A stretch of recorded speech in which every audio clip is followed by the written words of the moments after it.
दोस्तों नमस्कार। राजनीति का ये अनूठा खेल है जिसमें इस देश के भीतर में लोकतंत्र है या नहीं, ये राजनीतिक मुद्दा बन सकता है।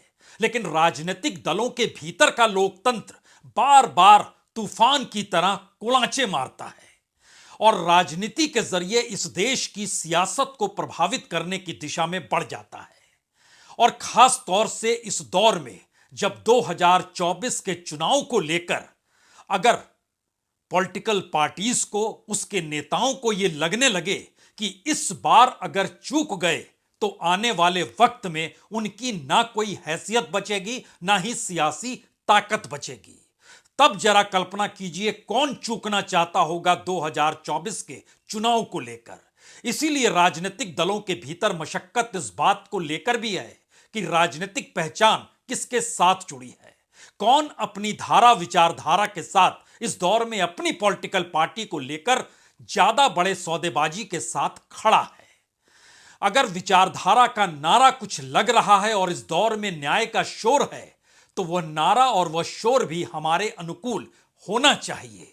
और इस परिस्थिति में जब चुनावी मैदान में कूदने की बारी आए तो ज्यादा से ज्यादा बड़ी राजनीतिक सौदेबाजी की जा सकती हो और वह ताकत सिर्फ और सिर्फ हमारे पास हो, यह सोच एक के बाद एक तमाम राजनीतिक दलों के भीतर समाने लगी है।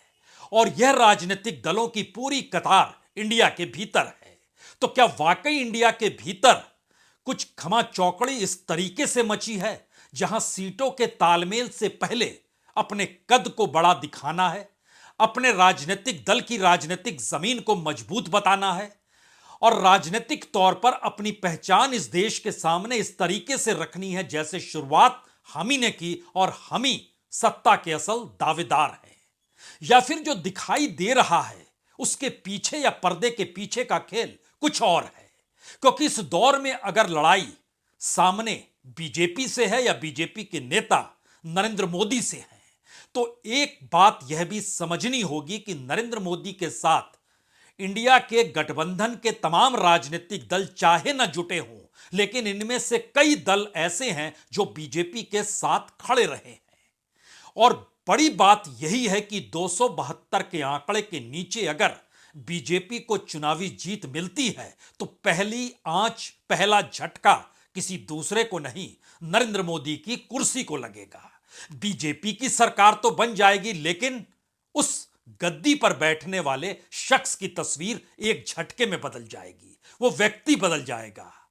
तो पहली बात, क्या ये पूरी लड़ाई इंडिया के भीतर बीजेपी को 272 के नीचे लाने की है, जिस घमा चौकड़ी को इस दौर में हर कोई देख रहा है। और दूसरी बात, जो 272 का आंकड़ा है उसे पाने के लिए घमा चौकड़ी जो मची हुई है उसके पीछे कोई दूसरा नहीं, कहीं मौजूदा वक्त की सत्ता तो नहीं, और वो चाह रही है कि उसकी उंगली या उनके इशारों पर चलने वाले राजनीतिक दल या नेता उनके अनुकूल इस दौर में राजनीतिक शोर मचाना शुरू कर दें। क्या ऐसा तो नहीं है? सामान्य तौर पर दोनों परिस्थिति के बीच आज एक एक लकीर को पढ़ने की कोशिश जरूर कीजिएगा, क्योंकि ये लकीरें आने वाले वक्त में आपको बार बार याद आएंगी, जिसको आप परखेंगे कि वाकई ये शख्स तब कहां खड़ा था, अब कहां खड़ा है, इस दौर में कहां पर क्या चाहता है और आने वाले वक्त में वो क्या चाहेगा। इन परिस्थितियों के बीच पहला शोर दिल्ली के भीतर पटना से निकल कर आए जनता दल यूनाइटेड के पूरे विधायक और सांसदों की वह टीम है जिसने अपना नया अध्यक्ष उसी शख्स को चुन लिया जिस शख्स ने इस पार्टी को बनाया। नाम है नीतीश कुमार। नीतीश कुमार का मतलब जनता दल यूनाइटेड है और जनता दल यूनाइटेड के भीतर कौन अध्यक्ष रहेगा इसको नीतीश कुमार ने तय किया, लेकिन कौन अध्यक्ष नहीं रहेगा इसको भी नीतीश कुमार ने ही तय किया है। और इसीलिए जॉर्ज फर्नांडिस अध्यक्ष कब बने, किन हालातों में बने और किन हालातों में और कैसे उनकी विदाई हो गई, हर कोई जानता है। शरद यादव लंबे वक्त तक रहे लेकिन विदाई कैसे, किस रूप में नीतीश कुमार ने उनकी की, यह भी हर कोई जानता है। आरसीपी सिंह कैसे अध्यक्ष एक झटके में बन गए और एक झटके में उन्हें बाहर का रास्ता किसने दिखा दिया, यह भी हर कोई जानता है। और ललन सिंह आज जब अध्यक्ष पद से हटे तो उन्हें बाहर का रास्ता क्यों दिखाया गया, यह बिहार की राजनीति के साथ साथ इंडिया के भीतर का मचता हुआ शोर भी है। तो नीतीश कुमार नए अध्यक्ष जनता दल यूनाइटेड के हैं, लेकिन सवाल बिहार के भीतर से यह निकला, क्या दिल्ली के तार इस पूरे परिवर्तन को लेकर कहीं जुड़े हुए तो नहीं है? यहां तक कि बिहार के भीतर के तार भी कहीं आरजेडी और जेडीयू के बीच किसी एक पुल का काम या उस पुल को बनाने और तोड़ने की परिस्थिति में खड़े तो नहीं थे? क्या वाकई ललन सिंह चाहते थे कि आरजेडी का नेता मुख्यमंत्री बन जाए, यानी तेजस्वी यादव बन जाएं, और नीतीश को यह अच्छा नहीं लग रहा था? या फिर नीतीश ये चाहते थे कि जैसे जैसे चुनाव की घड़ी करीब आए और इंडिया की ताकत बढ़नी शुरू हो तो इंडिया के भीतर उनकी अपनी ताकत किस रूप में बढ़े, समूची ताकत अध्यक्ष बनकर अब अपने हाथ में ले लीजिए, मुख्यमंत्री भी आप, अध्यक्ष भी आप, और इतना ही नहीं, आज एक नया शब्द निकलकर किसी दूसरे ने नहीं, जनता दल यूनाइटेड के नेता ने, केसी त्यागी ने दिया कि विचारों के प्रधानमंत्री तो नीतीश कुमार हैं, और पटना में नारे लगने लगे, प्रधानमंत्री कैसा हो, नीतीश कुमार जैसा हो। यह पहली आवाज है, बड़ा शोर है इसमें, लेकिन दोनों बातों को जरा सुन लीजिए। नीतीश कुमार जी इंडिया गठबंधन के विचारों के संयोजक हैं, विचारों के प्रधानमंत्री। मैं बहुत कैटेगरिकली आपसे कहना चाहता हूं, नीतीश कुमार जी इंडिया गठबंधन के विचारों के संयोजक हैं, विचारों के प्रधानमंत्री। क्या ये भविष्य के लिए रास्ता खुला हुआ है प्रधानमंत्री पद का? मैं कह रहा हूं हैं उन्होंने सामाजिक न्याय के सवालों को इतनी प्रखरता दी है, वो तो इस विचार के ही संयोजक है। प्रधानमंत्री कैसा हो, नीतीश कुमार जैसा हो, देश का प्रधानमंत्री कैसा हो, नीतीश कुमार जैसा हो, देश का प्रधानमंत्री कैसा हो, नीतीश कुमार जैसा हो, देश का प्रधानमंत्री कैसा हो, नीतीश कुमार जैसा हो, देश का प्रधानमंत्री कैसा हो, नीतीश कुमार जैसा हो, देश का प्रधानमंत्री कैसा हो, नीतीश कुमार जैसा हो, नीतीश कुमार जिंदाबाद, जिंदाबाद, जिंदाबाद। तो नीतीश को चाहने वाले हो या नीतीश के अपने राजनीतिक दलों को, विचारों को रखने वाले नेताओं की पूरी कतार हो, जनता दल यूनाइटेड के लिए नीतीश कुमार ही प्रधानमंत्री हैं। नीतीश कुमार ही सबसे श्रेष्ठ नेता हैं। नीतीश कुमार की राजनीति का कोई मार नहीं है, और पूरी हिंदी पट्टी में नीतीश कुमार से बड़ा कोई नेता है नहीं। और इसीलिए नीतीश कुमार इस दौर में जाति जनगणना को लेकर जन जागरण अभियान पे निकलेंगे। जैसे राहुल गांधी न्याय यात्रा के लिए 14 तारीख को निकलेंगे, 14 जनवरी से, वैसे ही जन जागरण यात्रा वह भी जातीय जनगणना को लेकर झारखंड से शुरुआत करेंगे नीतीश कुमार। यह मैसेज राहुल को चुनौती देने का है, न्याय यात्रा के समानांतर एक जन जागरण की लकीर खींचने का है, या फिर जिस विचारों की यात्रा पर बैठकर नीतीश कुमार और उनको चाहने वाले उन्हें प्रधानमंत्री मान चुके हैं, उस दिशा में बढ़ता हुआ एक कदम है क्या? क्योंकि यह सवाल और आगे जाएगा, क्योंकि जिक्र इंडिया के भीतर का है। याद कीजिए, इंडिया के भीतर की बैठक जिस वक्त बेंगलोर में हो रही थी, उस वक्त ममता बनर्जी के फेवरेट कौन थे इंडिया के भीतर? उस वक्त राहुल गांधी उनके फेवरेट हुआ करते थे। और उस फेवरेट की प्रतिक्रिया में जब यह बैठक दिल्ली में हुई और दिल्ली के भीतर ममता बनर्जी ने प्रधानमंत्री पद के दावेदार के तौर पर या चेहरे के तौर पर जिस शख्स का नाम लिया, वो राहुल गांधी नहीं थे, वो मल्लिकार्जुन खड़गे थे। यानी एक झटके में कांग्रेस के भीतर ही एक वक्त कर्नाटक के जीत के बाद और इन 5 राज्यों के चुनाव परिणाम आने से पहले फेवरेट राहुल गांधी थे, और परिणाम आने के बाद कांग्रेस जिस तरीके से सिमट गई या हिंदी पट्टी से गायब हो गई, उसके बाद मल्लिकार्जुन खड़गे का नाम ममता की जुबान पर आ गया। इस राजनीति का हाल मौजूदा वक्त की परिस्थितियों के साथ कैसे जोड़िएगा? हमें लगता है इसको जोड़ें उससे पहले इन 2 बातों को एक बार फिर से सुनिए। पुरानी बात जरूर है, लेकिन सुनना चाहिए ममता बनर्जी के इन दोनों सुरों को सुनिए। और फेवरेट राहुल गांधी,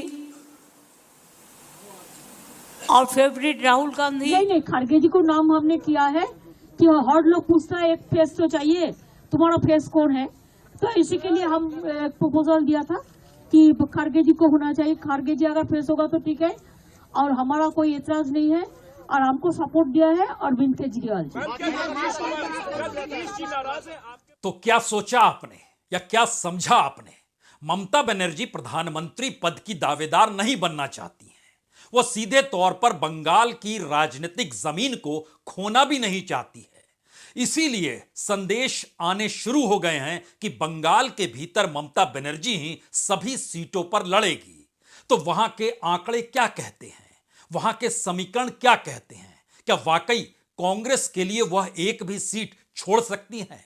राजनीतिक तौर पर ममता बनर्जी जो कांग्रेस से ही निकल कर आई और कांग्रेस के सबसे करीब वामपंथी केरल को छोड़कर तमाम जगहों पर जब नजर आते हों और वामपंथियों के खिलाफ जो पूरी राजनीतिक लड़ाई ममता बनर्जी ने लड़ी, उस जमीन को वो कैसे छोड़ दे? लेकिन ममता बनर्जी ने नाम तो उछाल दिया मल्लिकार्जुन खड़गे का, इधर जनता दल यूनाइटेड के भीतर से नाम तो उछल गया नीतीश कुमार का, लेकिन सवाल उसके आगे का है कि कौन कितनी सीटों पर लड़ेगा? क्या इसको लेकर कोई सहमति हो पाएगी या हो सकती है? यह मुश्किल हालात उस महाराष्ट्र के भीतर है जहां पर गठबंधन की राजनीति की लकीर बहुत साफ तौर पर दिखाई देती है। शिवसेना जो टूट चुकी है, टूटी हुई जब नहीं थी उस वक्त उद्धव ठाकरे सीएम थे। जब टूटा हुआ एनसीपी नहीं था तब वो साथ में खड़े थे। और जब कांग्रेस एकजुट हमेशा से रही लेकिन उसका कोई चेहरा महाराष्ट्र की राजनीति में नजर नहीं आया, उस दौर में ये तीनों साथ थे। घटनाक्रम बदला, शिवसेना टूट गई या तोड़ दी गई, एनसीपी टूट गई या तोड़ दी गई, कांग्रेस अपने तौर पर अपने बूते अपने लिए खड़ी रह गई। और यहीं से सवाल शुरू हुआ कि टूटी हुई शिवसेना, बिखरी हुई एनसीपी और एकजुट कांग्रेस, इन तीनों की लड़ाई में किसे कितनी सीट मिलेगी? तो सीटों का तीसरा चेहरा भी इस दौर में इंडिया के भीतर से कहीं दूसरी जगह से नहीं, महाराष्ट्र से निकल कर आया। हमें लगता है इसको भी पहले सुन लीजिए, तब इन तीनों परिस्थितियों को डिकोड करना जरूरी है। और वह कौन से नेता हैं, वह कौन सा राज्य है, उन राज्यों की कौन सी राजनीति है जिस पर नजर दिल्ली की है। क्योंकि दिल्ली को इस बात का एहसास हो चला है, अगर गठबंधन मजबूत हो गया, अगर 1-1 की स्थिति आ गई, तो फिर बोरिया बिस्तर दिल्ली में मौजूदा सत्ता का बंध सकता है। और इसीलिए कहीं ना कहीं कुछ सेटिंग, कुछ तालमेल और कहीं कुछ डराना या कहीं कुछ भटकाना, इन परिस्थितियों को तो दिल्ली ही तय करती है। तो इसको डिकोड किया जाए उससे पहले क्यों इस बात का जिक्र है सीटों के तालमेल को लेकर, तो इन आवाजों को भी सुनिए। ये महाराष्ट्र है, महाराष्ट्र में शिवसेना है। शिवसेना मतलब महाराष्ट्र में सबसे बड़ी पार्टी है। कांग्रेस एक राष्ट्रीय पार्टी है। हम उनके राष्ट्रीय नेताओं से हमारी बातचीत चल रही है, चाहे राहुल जी है, सोनिया जी है, खड़गे साहब है, वेणुगोपाल जी और ये जो बड़े नेता है, जो डिसीजन मेकर है, उनके साथ उद्धव ठाकरे जी का हमारा डायलॉग बहुत ही अच्छी तरह से चल रहा है। तो हम कितने लड़ेंगे, आप कितने लड़ेंगे, ये बात दिल्ली में होगी। यहाँ कोई गांव के गली के जो लोग हैं वो अगर बोलेंगे राष्ट्रीय स्तर की बात, तो कौन सुनेगा। हमने कहा है कि हम हमेशा महाराष्ट्र में 23 सीटें लड़ते आए हैं, 23 जगह पर लोकसभा में, एक दादरा नगर हवेली, वो हम हमारी सीटें कायम रहेगी, इतना ही कहा ना। और जब हम शिवसेना ने जिस तरीके से, मैंने अखबारों के जरिए देखा कि जिस तरीके से डिमांड की है कि 23 सीटें चाहिए, 23 सीटें बहुत ज्यादा होती हैं। आउट ऑफ 48 23 सीटें आपको दे देंगे तो हम क्या लड़ेंगे? इस तरह से मांग पब्लिक में जाके करने के बजाय, अखबारों के जरिए करने के बजाय, आप इंडिया के बैठकों में सारी बातें रख सकते हैं। सामना में कहने के बजाय आप इंडिया के बैठकों में रखिए। एक बहुत बड़ा सच ये है, जो कि दुर्भाग्यपूर्ण है पर सच है, कि पिछले 1-1.5 सालों में शिवसेना बुरी तरह से बिखर गई, टूट गई। शिवसेना के कई बड़े बड़े नेता छोड़ करके चले गए, कई विधायक चले गए। जो 18 एमपी बोलते उसमें पता नहीं कितने एमपी, 1 दर्जन से ज्यादा एमपी उनके छोड़ के चले गए। यही हाल एनसीपी का भी है। यह भी दुर्भाग्यपूर्ण घटना है, लेकिन सच है, एनसीपी बिखर गई। तो इंडिया के भीतर मचता हुआ शोर किसी गीत की शक्ल में आपके कानों में अब गूंजने लगा होगा। और यह सवाल आपके लिए अब सवाल नहीं होगा कि यह रास्ता जाता किधर से है, क्योंकि हर किसी का अपना अपना रास्ता कहीं अलग तो नहीं है, लेकिन सामने इतनी मोटी और बड़ी चुनौती है जिसको भेद पाना अपने बूते के बस की बात नहीं। तो क्या दिल्ली को भी यह लगने लगा इस दौर में कि राजनीतिक तौर पर अगर 272 के आंकड़े को छूना है और उसके पार जाना है तो इसी शोर में से किसी धुन को चुरा लेना होगा? वो कौन सी धुन होगी? वो बंगाल की धुन होगी, वो महाराष्ट्र की धुन होगी, वो बिहार की धुन होगी, कहीं वह उत्तर प्रदेश की धुन तो नहीं होगी, या फिर कहीं वह दिल्ली यानी केजरीवाल की धुन तो नहीं होगी? नेताओं की इस पूरी फहरिस्त में चंद नेताओं के नाम हम पहले लेते हैं, उसके बाद आंकड़ों के साथ बात आपसे करते हैं जिस मैथमेटिक्स के आश्रय कौन सी परिस्थिति नई पनप सकती है, इस दिशा में ये तमाम आवाजें अपनी अपनी बात कहने लगी है। बंगाल में 42 सीट है, बिहार में 40 सीट है, महाराष्ट्र में 48 सीट है। यहां पर 4 नेता हैं। बंगाल में ममता बनर्जी, बिहार में नीतीश कुमार, महाराष्ट्र में उद्धव ठाकरे और शरद पवार। ये चारों की पहचान छत्रप के तौर पर है। इन तीनों राज्यों में 130 सीटें हैं। बीजेपी 68 सीट यहां पर जीती और बीजेपी के साथ जो रहे, जिसमें जनता दल यूनाइटेड यानी नीतीश को रखिए, जिसमें उस दौर के पासवान को रखिए, एलजेपी को रखिए और शिवसेना को रखिए, इनको भी 40 सीटों पर जीत मिल गई। यानी 130 में से 108 सीट एनडीए के पास गई थी, जिसमें 68 सीट बीजेपी के पास थी। तो 4 नेताओं के नाम पहले आ गए। उसके बाद महत्वपूर्ण है अखिलेश यादव, जो कि उत्तर प्रदेश की सियासत को साधते हैं और उत्तर प्रदेश की राजनीति में अपने बूते अखिलेश यादव बीजेपी को मात दे दे, यह संभव है नहीं। और अपने बूते नहीं बल्कि मायावती के साथ भी पिछले चुनाव में मिल गए थे तो भी बात बनी नहीं, क्योंकि मायावती के वोट ट्रांसफर ही नहीं हुए अखिलेश यादव के पास। तो क्या वाकई एक नया महागठबंधन बन जाए जिसमें अखिलेश भी रहे, जिसमें मायावती भी रहे, जिसमें कांग्रेस भी रहे? लेकिन सवाल यह है कि कौन किसके साथ खड़े होकर किस राजनीति को साधना चाहता है जब उसके हाथ में कुछ नहीं आएगा। हाथ में तो तब आएगा जब आप हरा पाएं, और सामने वाला हार से बचने के लिए इन्हीं परिस्थिति को साधना चाहता है। इसमें एक और नेता का जिक्र केजरीवाल का। दिल्ली की 7 सीटें और 13 सीट पंजाब की, यानी 20 सीट। इस 20 में से 9 सीट बीजेपी के पास है। वहां पर भी उसको राजनीति करनी है क्या, यह भी सवाल आपके जहन में होगा। लेकिन सबसे महत्वपूर्ण बंगाल, बिहार और महाराष्ट्र है। अगर उसमें आप उत्तर प्रदेश, पंजाब और दिल्ली को भी जोड़ रहे हैं तो यह 230 सीटें हो जाती हैं, जिसमें से बीजेपी के पास 139 सीटें हो जाती हैं। और दूसरी तरफ जो साथ में एनडीए के खड़े थे, अगर उनको देखिएगा तो वह 44 हो जाती हैं, यानी 139 और 44 सीट। अगर इन जगहों पर इंडिया एकजुट होकर 1 to 1 कैंडिडेट की स्थिति में आता है तो क्या इससे इंडिया को लाभ होगा या इससे उन राज्यों के छत्रपों को घाटा होगा जिन्होंने अपनी राजनीति को बनाया ही इस आधार पे कि कांग्रेस साथ में खड़ी नहीं होगी? ममता का यही संकट है, बिहार के भीतर यही संकट नीतीश कुमार के सामने भी है। लेकिन नीतीश कुमार के सामने एक दूसरा संकट है। अगर मंडल की राजनीति से निकले हुए दल एक साथ खड़े हो जाते हैं तो क्या वो बीजेपी को हरा पाएंगे? यह मुश्किल है।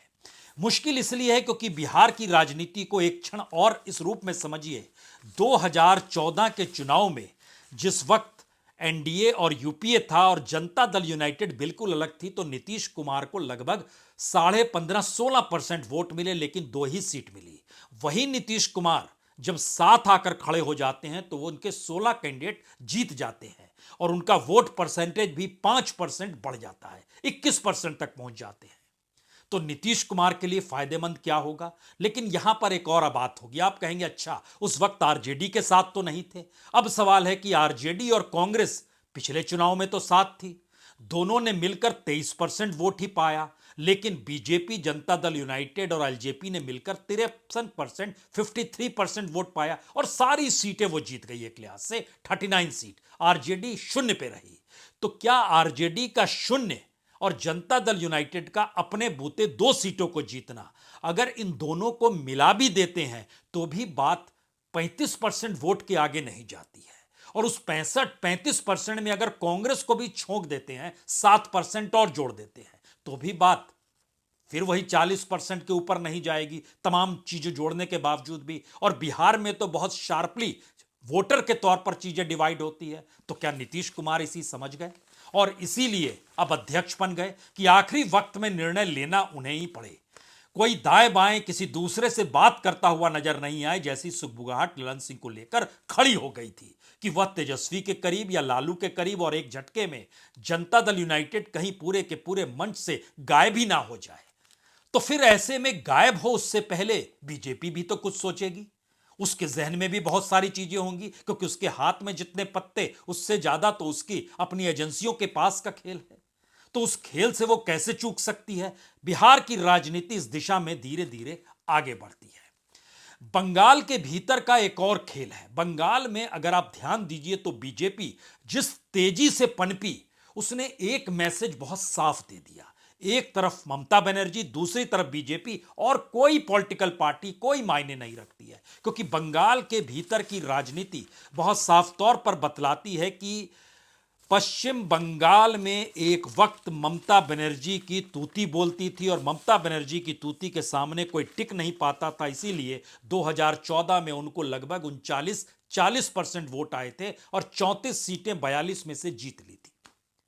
और 2019 में वह सीट घट गई, परसेंटेज ऑफ वोट बढ़ गया ममता बनर्जी का अपने बूते। 39% से बढ़कर वह 43% पे आ गई, सीट 34 से घटकर 22 पे आ गई। और बीजेपी 17% वोट से 2014 में बढ़कर 40% पर आकर खड़ी हो गई और 2 सीटों से 18 सीटों पर आ गई। बहुत जबरदस्त तरीके से फिसली कांग्रेस, जो 29% 2014 में था, तो खिसकते खिसकते वह इस स्थिति में आकर खड़ी हो गई जहां उसके पास 5 से 6% के बीच की स्थिति थी। और लेफ्ट तो गायब हो गया। 2014 में 29% वोट जरूर थे, लेकिन 2019 में वह सिर्फ 6-6.5% पर, और एक भी सीट नहीं। मैसेज क्या है? ममता बनर्जी की राजनीति बीजेपी के खिलाफ की है, लेकिन अपनी राजनीतिक जमीन को कांग्रेस या लेफ्ट के साथ बांटने की नहीं है। अगर बंटती भी है तो जहां पर कांग्रेस जीती या जहां पर कांग्रेस दूसरे नंबर पर रही, तो ऐसे में आंकड़ा 3 से 4 सीट के आगे बढ़ेगा नहीं। और इन परिस्थिति में दिल्ली अपने तौर पर जब काम करती है तो वो अभिषेक बनर्जी को कई नोटिस थमा देती है, तेजस्वी यादव को कई नोटिस थमा देती है, जनता दल यूनाइटेड के विधायकों के सामने और सांसदों के सामने एक बड़ा थैला रखने की ताकत भी रखती है। और यहां से जब आप उड़ान भरते हैं महाराष्ट्र की दिशा में, जो तीसरा गठबंधन का राज्य है, जो बड़ा महत्वपूर्ण राज्य है, वहां पर शिवसेना का टूटना, एनसीपी का टूटना, और इन दोनों पर फैसला जनवरी के महीने में आना है अगर सुप्रीम कोर्ट अपने बात पे अडिग रहे तो। 10 जनवरी की तारीख एनसीपी शिवसेना पर फैसले की है और 30 जनवरी की डेट एनसीपी पर फैसले की है। एनसीपी के दोनों, जिस तरीके से शिवसेना को नाम भी नहीं दिया गया, चुनाव चिन्ह भी नहीं दिया गया, यह खेल तो एनसीपी के साथ भी हो सकता है। तो फिर शरद पवार क्या करेंगे? शरद पवार के पास नाम भी ले लीजिए और पहचान भी ले लीजिए जो चुनाव चिन्ह का, तब वो क्या करेंगे? इस संकट का बोझ यही कहता है कि किस अनुकूल वह करवट बदले, उस अनुकूल फैसला हो जाए। क्या ऐसी स्थिति है? तब तो यह संकट उद्धव ठाकरे के साथ भी होगा कि आने वाले वक्त में या भविष्य में उनकी राजनीतिक दिशा कौन सी होनी चाहिए। अपने बूते चुनाव लड़ें जैसे बाला साहब ठाकरे खड़े हुए, या राजनीतिक तौर पर इस गठबंधन के साथ सौदेबाजी करके अनुकूल हो जाए, या फिर वही दिल्ली के तार कहीं घनघनाने तो नहीं लगेंगे जब उसे महसूस होगा महाराष्ट्र इतना जरूरी है जहां पर अपनी गद्दी ना डगमगाए या 272 के ऊपर ही नजर आए। इस स्थिति में जिसे डिगाना है, जिसे फिसलाना है, जिसके सामने खड़े होना है, जिसके सामने नतमस्तक होना है, सत्ता के लिए सब चलता है। और चुनाव जब इतने नजदीक हो, जहां पर शोर इतना जबरदस्त मचा हुआ हो, उस शोर को भी इंडिया के लोग किसी गीत के तर्ज पर देख रहे हो, तो अगला सवाल उसके आगे का है। इसमें सवाल कांग्रेस का है। कांग्रेस बड़ी पार्टी जरूर है, लेकिन कांग्रेस इतनी छिन्न भिन्न है और इस तरीके से उसके पास वैचारिक दिवालियापन है कि वह कल किस रास्ते चले और किस रास्ते नहीं चले यह भी उसको पता नहीं है। भारत जोड़ो के बाद राहुल गांधी ने जो छवि बनाई, जिस पहचान को बनाया, उस पहचान और छवि को एक झटके में किसी दूसरे ने नहीं, या तो राहुल गांधी ने या उनके सलाहकारों ने एक झटके में उन्हें उस राजनीतिक बाजार में खुले तौर पर बतला दिया कि आप कुछ भी नहीं है। जैसे ही वो जिक्र उस न्याय का करने लगे जिसके भीतर जाति थी, और जाति जनगणना की बात जब कांग्रेस ने उठाई तो ध्यान दीजिए, अब उसी जाति जनगणना का जिक्र नीतीश कुमार अपने हाथ में यह कहकर लेना चाहते हैं कि विचारक तो हम हैं। विचारों की लड़ाई नहीं, विचारक कौन है इसकी लड़ाई। नेता की लड़ाई नहीं, प्रधानमंत्री बनने की ताकत और क्षमता किसमें है इसकी लड़ाई। चुनाव में जीतेगा कौन इसकी लड़ाई नहीं, चुनाव में जीतने से पहले जो सीट कितनी किसको मिले इसको लेकर लड़ाई। इन तमाम परिस्थितियों से जो भी आवाज निकले, सवाल अब जो आखिरी सवाल है वह उस दिल्ली का सवाल है जिसके सामने बड़ा संकट सिर्फ यही है कि अगर इस देश के भीतर में मंडल चल निकला, अगर इस देश के भीतर में कमंडल कहीं फेल हो गया और कहीं जो गरीबी की जाति का नारा इस दौर में लोकसभा चुनाव में नहीं पनप पाया तो क्या होगा। यह खतरे की घंटी दिल्ली को बाखूबी सुनाई देती है। इसीलिए वह कहां पर डोरे डाले, कांग्रेस पर डोरे डाल नहीं सकती है, कांग्रेस के नेताओं को और ज्यादा तोड़ नहीं सकती है, क्योंकि कांग्रेस जिन 3 राज्यों में सिमटी हुई है वहां पर उसने बीजेपी को ही हराया। हालांकि तेलंगाना में बीजेपी है नहीं, और बीजेपी के साथ अब जो बीआरएस आकर खड़ी हो चली है, और कर्नाटक में जिस तरीके से जेडीएस आके खड़ी हो चली है, उसमें मैसेज बहुत साफ है कि बीजेपी इसलिए कांग्रेस से टकराना चाहती है आमने सामने कि वहां कांग्रेस को मात ही मिलेगी, ना उसका संगठन सक्रिय, ना उसके पास आने वाले वक्त में उस विजन की चुनौती जिसके जरिए वो बीजेपी या संघ को खारिज कर सके, और ना ही उस दौर की समझ जिसमें तमाम राजनीतिक दलों को साथ लेकर कैसे चला जाए, इसके लिए कोई बड़ा झुंझुना भी नहीं। और यहां तो एजेंसियों की कतार है, पैसे की कमी नहीं है, और सत्ता तो हमारे पास है ही, तो सहूलियत देने की स्थिति में मौजूदा दिल्ली की सत्ता है। और इसीलिए बंगाल, बिहार और महाराष्ट्र, ये 3 राज्य दिल्ली की निगाहों में है। निशाने पर उत्तर प्रदेश और दिल्ली भी है, यानी केजरीवाल और अखिलेश भी हो सकते हैं, लेकिन इस पूरी प्रक्रिया में उसे सिर्फ 3 प्लेयर की जरूरत है, और ये 3 प्लेयर अपने अपने तरीके से अपने अपने राज्यों के घटनाक्रम में जिस राजनीति को गढ़ना चाह रहे हैं, उस राजनीति को गढ़ते वक्त इंडिया उनके जहन में है या नहीं है यह तो आपको दिखाई दे गया। लेकिन क्या उनके जहन में बीजेपी है, क्या उनके जहन में मोदी है, क्या उनके जहन में अपनी राजनीतिक जमीन को बचाने की परिस्थिति है? जी, अपनी राजनीति को कैसे बचाया जाए इसकी लड़ाई शुरू हो चली है, क्योंकि आखिरी हिस्सा बहुत साफ कहता है कि कांग्रेस से बेहतरीन बीजेपी उन राज्यों और उन छत्रपों के लिए जिन्हें लगता है कि उन्होंने वोट बैंक कांग्रेस का ही छीना है, और कोई भी छत्रप अपनी राजनीतिक जमीन कांग्रेस के साथ बांटना नहीं चाहेगा, बीजेपी से टकराते हुए दिखाई देना चाहेगा, और जहां बीजेपी नहीं होगी वहां पर वह अपने अनुकूल राजनीतिक और राष्ट्रीय तौर पर समझौता करने से कतराएगा नहीं। इस सियासत के भीतर की आखिरी लकीर नीतीश के प्रधानमंत्री पद के विचारक के तौर पर उभरना, महाराष्ट्र के भीतर सीटों के तालमेल का बिगड़ना, और बंगाल के भीतर से कभी राहुल कभी मल्लिका अर्जुन के गुण को समझना, और अगर चौथी आवाज नजर आए तो केजरीवाल खुले तौर पर कहने से कतराते नहीं, हम अकेले लड़ेंगे। पंजाब के भीतर कई बार ऐलान कर चुके, और अखिलेश यादव को समझे तो मायावती साथ तो मैं नहीं साथ। ये तमाम मैसेज को एक लाइन में अगर आप पिरोएंगे तो आखिर में आपके पास इंडिया का वह सुर होगा जिस सुर के आसरे 2024 के चुनाव में आप किस राज्य के जरिए किस दिल्ली को बांधना चाहते हैं, यह शायद सबसे बड़ा चक्रव्यूह बन जाएगा। और उस चक्रव्यूह को भेद पाने की परिस्थिति में फिलहाल कोई नेता नहीं, क्योंकि दिल्ली पर्दे के पीछे है। बहुत बहुत शुक्रिया, बहुत बहुत शुक्रिया।